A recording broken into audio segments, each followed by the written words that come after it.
You're listening to In the Chair, a podcast for Freemasons in England, the UK and around the world. Find out more at masonicpodcast.com. But first, welcome your host, Robert Bone. Hello there, good morning, good afternoon, good evening. I hope you're having a great day wherever you are. And many thanks for listening to In the Chair, the Masonic podcast, and I'm your host, Robert Bone. This is up to episode number 4 now, so thanks very much for listening. I hope you've listened to the other 3 episodes and subscribed. If you are a new listener, please go back. There's some great, interesting content we've got there, and hopefully it makes enjoyable listening. I've been getting some great emails, some great comments, some messages on Twitter. So many thanks for those that have shown their support. I hope you enjoy it, and we've got a lot more episodes coming up.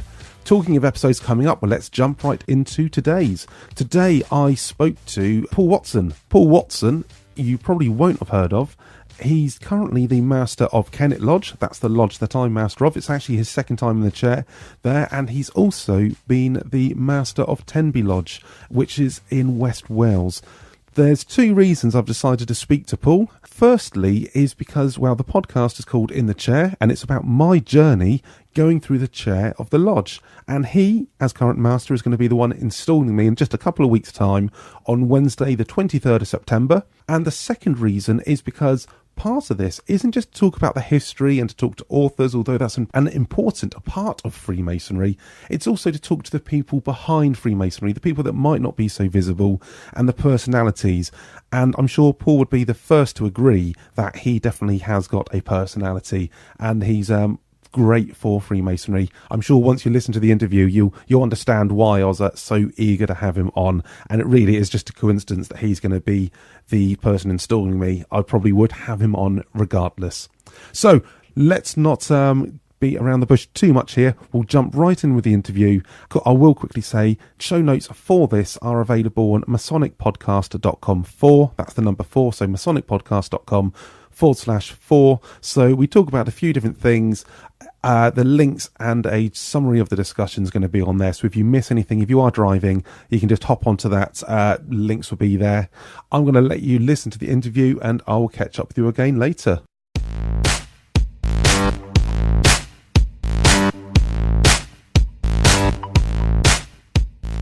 Paul, welcome to the In the Chair podcast.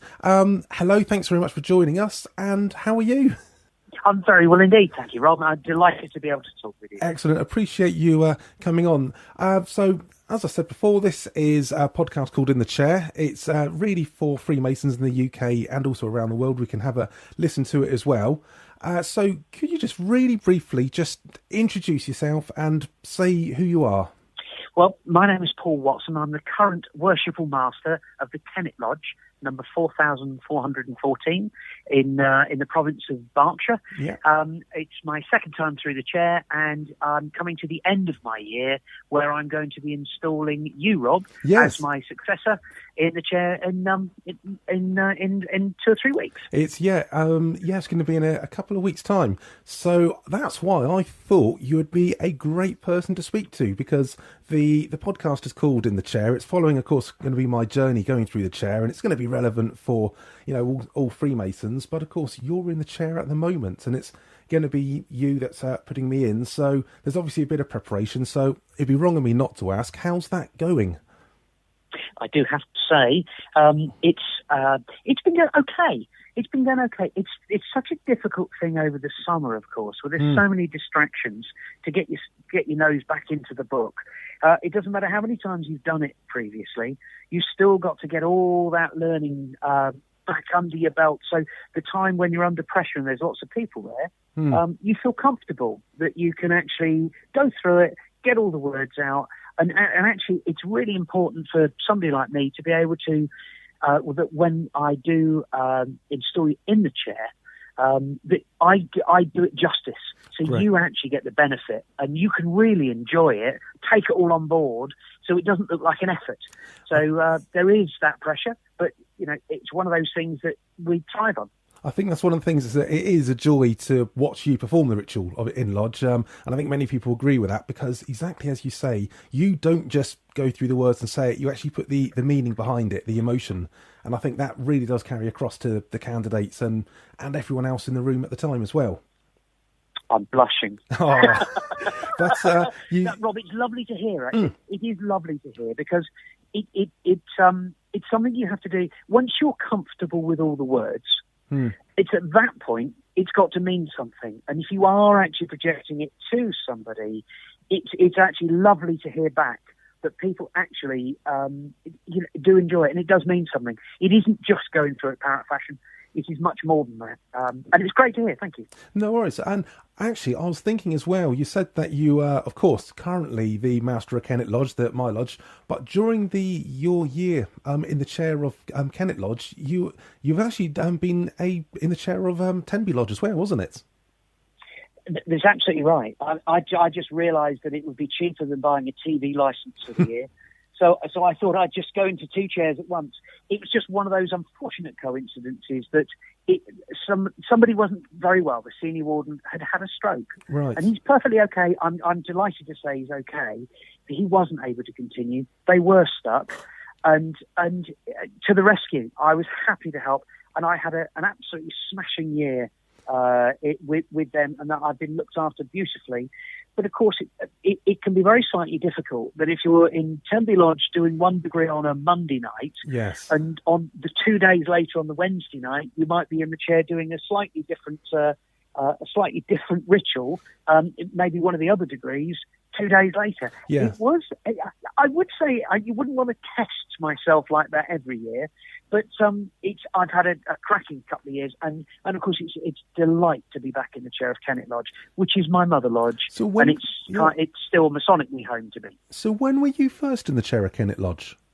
1997. Okay, so it was a while before it come back round again. So did it still feel, going back into the chair, and obviously going into the chair of Tenby, do you still have the pressure on you, or do you feel like you could actually sit back and relax and maybe enjoy it a bit more the second time round? I think there's no question. I've heard various different people say different things, that it's never quite the same second time. I have to say, it has been for me. It's been a joy, because of course you're a little bit more comfortable with the ritual. You've seen it many more times. You've stood in to do different jobs, different wardens' jobs and other things, and do part of the ceremonies over a period of time in two different lodges. Yes. But because you've got that, the words, if you like, are more under your belt. You do still have to look at them every time, but you can enjoy it a little bit more, and you haven't got to prove yourself each time quite so much. You can just sit back, enjoy it that little bit more, whereas the first time you go through it, there is that pressure to perform. It's self-induced. Right. You create the pressure on yourself. We all want to perform well, but you can only do as well as you can. And if your potential, as such as yourself, you've got loads of stacks of potential, you will put pressure on yourself, because you're a natural performer. Yes, and you'll want to do it well. I'm sure. I'm going to be putting that pressure on. I'm sure, likewise, anyone who's going to go through the chair, of course. So you spend all that time learning it. You do put the pressure on yourself, because you don't want to waste all those lodge of instructions you've been attending just to what really boils down to 5 or 6 meetings. It's absolutely right. I mean, it's not just you that's put the effort in. All those people, the preceptor, assistant preceptor, the lodge DC and ADC, they've all put time into getting you to the situation. They've all helped right the way along the line. And you kind of feel that element of pressure, not to let anyone down, but ultimately it's quite a weird thing that once you become a DC and a preceptor, you're actually looking at it. It's a pleasure to help people who do want to do it. It's a huge pleasure at the end of it, to actually, when they do go through it, even if they don't do the perfect ceremony, it doesn't matter, because ultimately what you're trying to do, you're trying to encourage them. You've got them to that situation where they've got right the way through, and they were able to get that ritual under their belt. They're able to do it, they're able to perform it, and it's a huge sense of relief at whatever level. Be it a word perfect ceremony, which is rare, or something that really comes across and everyone else enjoys it in the room. And as long as you as an individual can enjoy it and get away from the pressure that you put yourself under, then it's a fantastic moment, not only for you, but also for everyone that's helped the DC. It's like a real team effort. Sure, exactly as you say, that it is a team. And I guess even if the ritual might not be 100% perfect, it's almost looking back and seeing, well, hang on a minute, look almost what this team has achieved with this person over 7 or 8 years when they first come in as a candidate, and how that person has actually sort of matured as a man, I guess. But talking of course, going back to Tenby, I know when you were at Kennet Lodge, we tried to make sure that the lodges, the ceremony stayed the same, so you weren't having to do one on literally the Monday night and then another one on the Wednesday night. But I remember you saying there was still quite a few differences, weren't there? There were a huge amount. I lost count of 42 differences within the installation ceremony itself. Right. There were all sorts of obscure things that it seems that only Tenby Lodge does. And during my year, there was only one occasion, I have to say, there was only one occasion where there was 2 different ceremonies 2 days apart. Right. The rest I tried to work in, so I was at least working a second degree and then a second degree. Yes. There was one time it was impossible. Right. Just circumstances. That's the way the candidates came. So we just had to do what we had to do. Well, we got through it. And it's a little bit more. I don't recommend it to anybody. Sure. But it was one we got through, and again, the candidates seemed to enjoy it. Yeah, and it was a year for you to remember, I think, for everyone else as well. No question. There's no question in my mind. I'm actually really pleased. The circumstances behind anyone in Kennet Lodge going back through for a second time is if there's a gap in the proceedings, if we don't have a candidate that's ready to sit into the perfect position, if we had somebody through work that wasn't able to continue at the moment, hopefully they will come back again. And it just so happened that at that point, I was asked then to step in, and honestly, it's been an absolute delight. I've thoroughly enjoyed it again. I really have. I've had the honour of being able to do a number of provincial jobs. Right, yes. My last one was as Provincial Senior Grand Warden, which was fantastic in Berkshire, and I loved it. It was absolutely terrific. But getting back again to doing the real work in a real lodge, in a regular lodge, where you're bringing a candidate through, is the essence of it. Yes. All the provincial stuff is the icing on the cake. I've absolutely loved every part of it, and spent a lot of time doing provincial work and not really working at the ritual for myself. Right. So it was a bit of a refresher, but the refresher has been a joy. Brilliant. We're talking of learning the ritual. Although he said just now, you are good at, putting the feeling across to it. That obviously comes from repetition and learning it. Do you have any tips? Obviously, I'm going to have to be learning that blue book off by heart over the next couple of weeks and months. Have you got any tips for myself or anyone else who is going to be faced with going in the chair, or even if it's just Master Masons who are working their way through and maybe have to do the working tools maybe in a lodge meeting? It's such an absolute pleasure to be talking to a professional a memory man who is part of the magic circle, who's actually asking for tips on it. Right. I would never be so bold to give you tips on anything like that for learning. But to anybody else, I think there are different ways to learn. I think you have to find your way. Yes. I hear people that will have it on a cassette in the car. I hear people that will just read it through. The only thing I would say is I would try to do it in little sections. I would look at it. I'd look at a paragraph. I'd read it 2 or 3 times and see if I can remember it, and then I'd read it again. I think the most important thing is that if you read it, then once you started to learn it, then continue to read it, because you'll remember it in the right ways, but you won't have all the words exactly right. And you get the meaning, but you've changed the ritual slightly. And then go back and look at those words again, and reading it again. To me, that's the one where you can get all the words exactly right.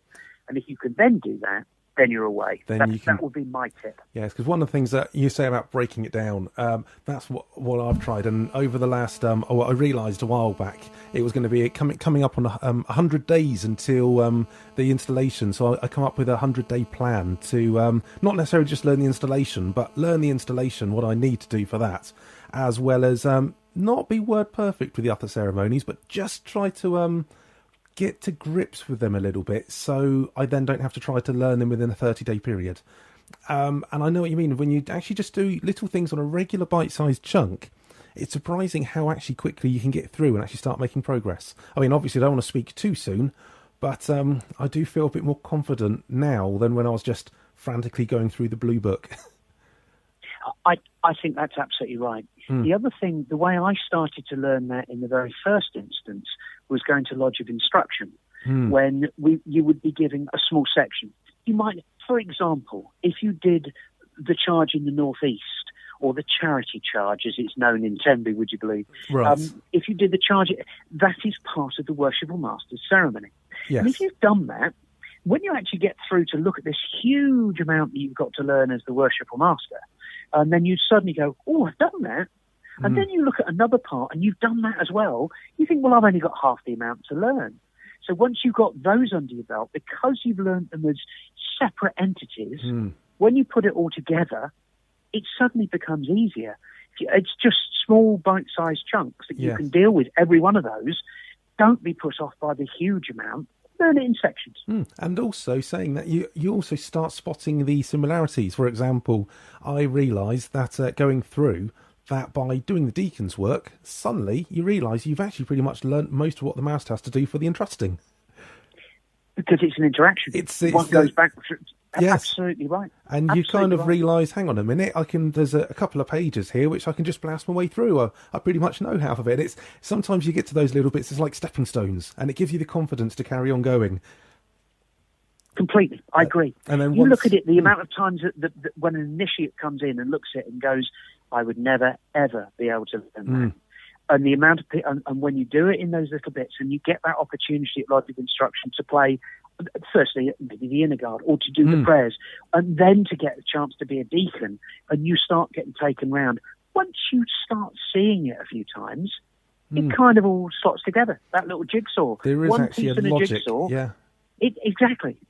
And it really is nothing like as difficult as if you looked at it, you tried to learn it in the first time. It's like a huge Shakespeare play that you've been trying to learn overnight. It would be impossible. But done over a period of time, in sections, you see all the way every bit works, and one leads to the other. And it's almost like a play that you're coming backwards and forwards from each other. And it really suddenly makes sense. Yes, and it is. And as you say, when it starts making sense, that's when it starts turning just from random words onto a page into something that actually has a bit of meaning. And then when you can convey that to a candidate in a real life ceremony, I think that's really going to be the icing on the cake. Completely, absolutely right. Ultimately, all those ceremonies that we're doing are really for that candidate, but every one of us is playing a little role. And what we're really looking to do, we're looking to perform it so we don't let the team down. We are team players, and that new person is joining that team. And you want to then, it feels right to encourage them to come and join it, be part of it, and work with them for many years. And then to see them ultimately, the ultimate goal is to see a candidate of yours or somebody you brought in then finally go through the chair. And that is huge satisfaction you can get from it. Yes, real sort of long-term sort of goal, but yeah, I can understand that. So actually, I'll tell you what, Paul, we've had a bit of a chat about the ritual, because that is, I've got to say, that is definitely one of your strong points, and it is, I mean, I was going to say, anyone listening, if they want to visit, Kennet Lodge, definitely pop along, and hopefully it'll be a night when Paul has to do something. You can really see a master in action. But let's move back to, I was going to say, a few quick fire questions before we wrap up today, if that's okay. Of course. I probably, to be honest, I know some of the answers to these, but this is more for everyone else. And you couldn't tell me then, just in case. Don't worry, I should have briefed you beforehand. But I try to ask these questions to everyone we have on. So just quick fire. We don't have to go into full details, but why? And of course, I know the answer to this one. But why did you join join the Masons? Why did you become a Freemason? The long and the short of it, I was good friends with a fellow called Alan West. I knew him from the pub, and I said to the in the pub, I said the barman, the owner of the pub, I said, look, I know you're a Freemason up in London. Do you know anybody that's a Freemason here? He said, yeah, you drink with them every night. Right. And the three people I was drinking with each night were Freemasons, members of Kennet Lodge. And it turned out, the long and the short of it, this is before I ever met my wife, Alan West has now been my father-in-law for 21 years. My seconder was actually Debbie's, my wife's godfather. Right. And the third one was another fellow in the pub that we became friends with, long-term friends, who's unfortunately passed away. But yes, so it was an extraordinary thing. I actually married into Freemasonry almost. My father-in-law was my proposer before I'd ever met his daughter, and he told me to stay away from his daughter completely. Hence, we ended up married for 21 years. Brilliant. Because often, it always makes me laugh, because often you sometimes hear these people joining Freemasonry and it's the father-in-law or something who brings them in. But in your case, it was actually the other way around. It was you joined Masonry and then he became your father-in-law. I wouldn't say he introduced me deliberately to his daughter, but no. It was inevitable. Yes. Well, one of the things I think is important, and of course, because there's a big drive at the moment to get more candidates, to more people to join the Masonry. One thing that I think is important is retention. It's one thing getting people to join, but it's another thing getting people to stay. Why did? And actually, I'll just to give this question a bit of context. It's when you join Freemasonry, of course, you don't really know what it's about. That's one of the joys of it. Actually, you join something, you don't know what it is until you're in. But therefore, it's a bit of a paradox, because then it's one thing to say why you joined, but why did you stay? Why did you then join it and then think, actually, I do want to remain a member of this? From my point of view, I think it's hugely important about the retention side. It seems over a period of years, it seems to have changed. For me, it couldn't happen quick enough. I did amateur dramatics when I was at school, and I became a Berkshire Shakespeare player, don't you know? Right.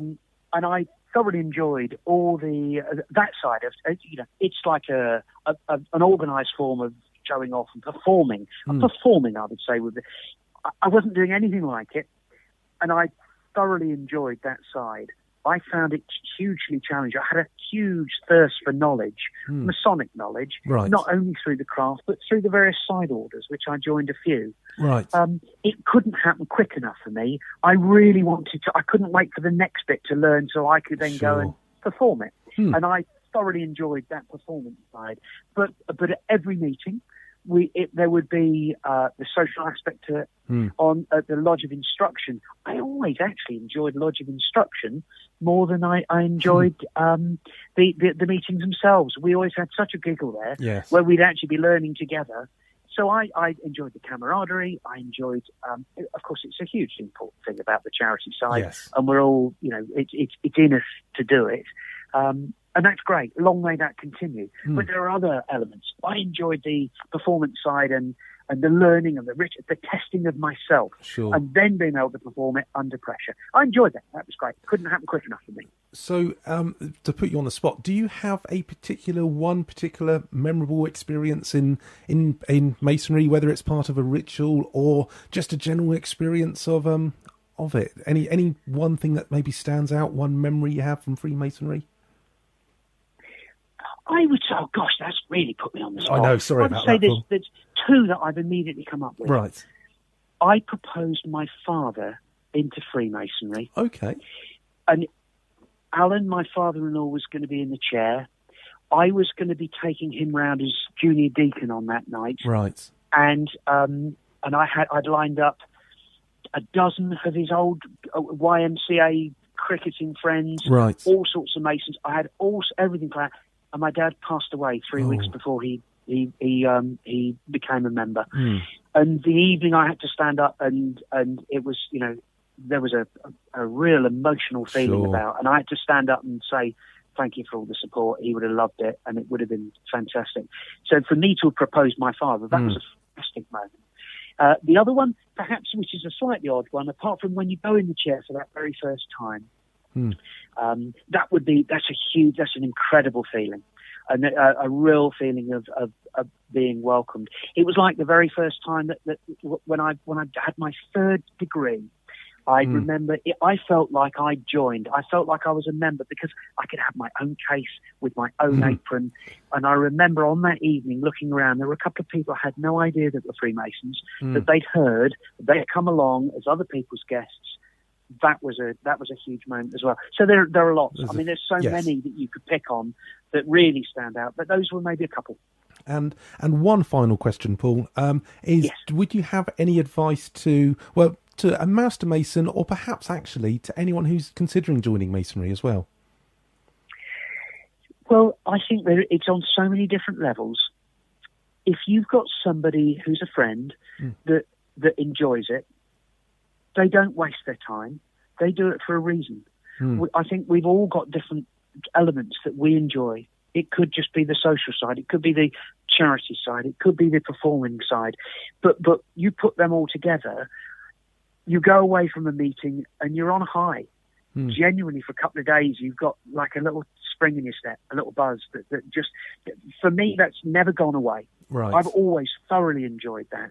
I would say that if somebody has actually said that they think you'd enjoy it, go for it. They enjoy it, go for it, because we've all taken that step. We wouldn't be recommending it to anybody else, because if it's a waste of time, why would we be doing it? Very good point. I'd never thought of it quite like that, but obviously it makes so much sense now you say that. Yeah, and I've been a Mason since about 1989, I think. Right. So 99, 09, so it's more than half my life. Right. And I still have got the same feeling about it now. I've enjoyed everything I've done, and I want to continue. There's no way I'm going to stop. I thoroughly enjoy it, and I'm delighted to say my wife supports everything that I do. She's an absolute starter out, which is just as well, because it used to be that I was just going out with a father-in-law for an evening, with the boys, which was a wonderful excuse. What a great way to start Freemasonry. Yes. So it's on so many levels. I genuinely think it offers so much to so many people. Just do it. Go for it. Enjoy it. Come and enjoy us. Brilliant. I don't think we can really say much more than that, Paul, to be honest. I think you've summed it up. So, Paul, let me say once again, thank you very much for the time. I really do appreciate that. I'm sure the listeners of the In the Chair podcast as well appreciating it, and I'm sure your enthusiasm has rubbed off. Let's put it that way. So, Rob, I'm delighted to have been able to take part. Thank you. I'm really, really looking forward to the honour of putting you in the chair in a couple of weeks' time, and it will be honestly a memorable evening. But there's one point that you're not gonna realise, and you could never tell anybody. Right. When you go in the chair, and at the end of it, you stand up on that chair, and somebody's singing to you the Master's song. You cannot believe how emotional that is. And I'm delighted that I'm going to be there in that room with you, and you're going to love it. We're delighted to support you, and you're going to have a fantastic year, and we're going to love having you as our master. Brilliant. What more can we say on that? You genuinely are making me blush now. So fantastic. I'm really, and I've got to say, when I knew a few years ago that it was likely that you were going to be the one installing me in the chair, I've got to say I did feel quite pleased with that, because I know I know we've mentioned it a few times in the last 20 minutes, but your ritual was good. You put that emotion across, so I'm really looking forward to being on the end of the receiving end of it. Is the best way to put it. You should set your standards much higher than this. Oh. Cool. Well, anyway, I'm going to say goodbye now. So thank you very much for taking the time. Everything, a few little bits, I'm going to be putting little show notes so that people can go on to masonicpodcast.com and we're going to see the little links. That can also go on, we'll put little links on there to go onto the Kennet Lodge website. So if you do want to pop along, see myself and Paul in action, then obviously you can sort of get in contact with us through there. So hopefully some people listening to this might think, well, actually, we meet in Reading in Berkshire. Let us know if you want to pop along, and hopefully, that would be great to actually bring a few visitors to the lodge through the podcast as well. So, Paul, I'm going to let you get on with the evening. I've got a little blue book to read. I'm sure you've got a little blue book you want to be reading as well. And I've got a glass of wine waiting for me. Oh, brilliant. That's even better. Okay, Paul, well, thank you very much, and we'll catch up with you again soon. My pleasure, Rob. Paul.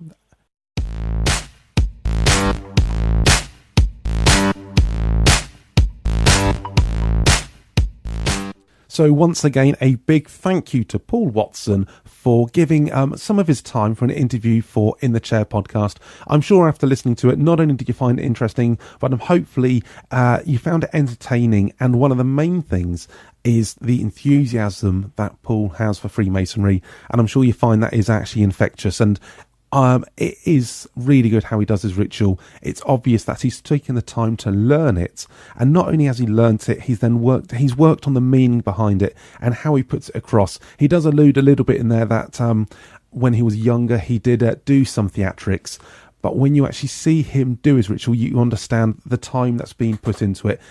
Talking of learning ritual, if you are a new listener and you haven't listened to it, the last podcast, episode 3, was an interview with Rick Smith, who wrote the book Learning Masonic Ritual.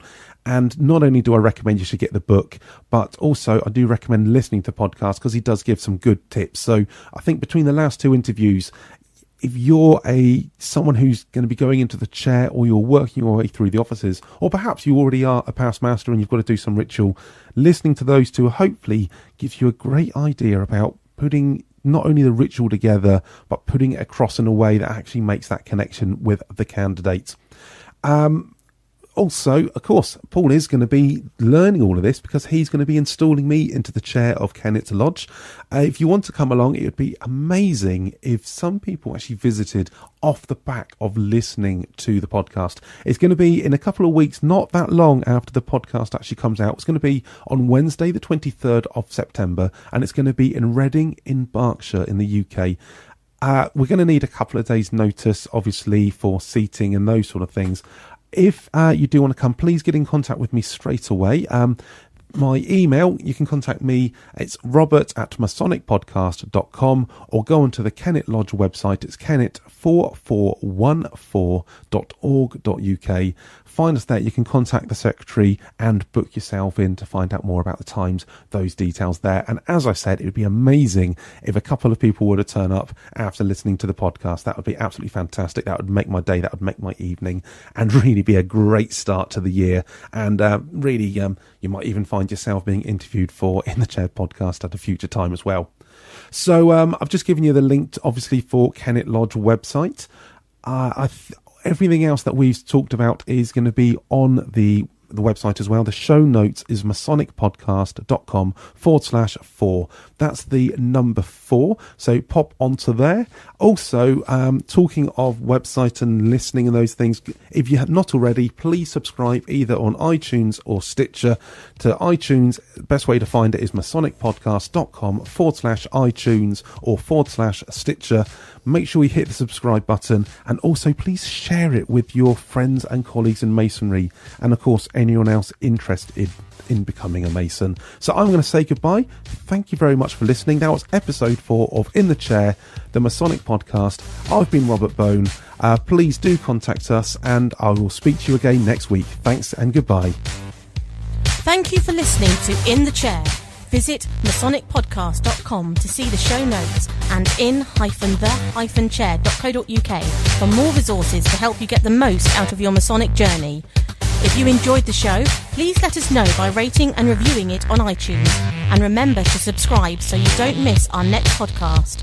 If you're not already, follow us on Twitter @Masonic Podcast.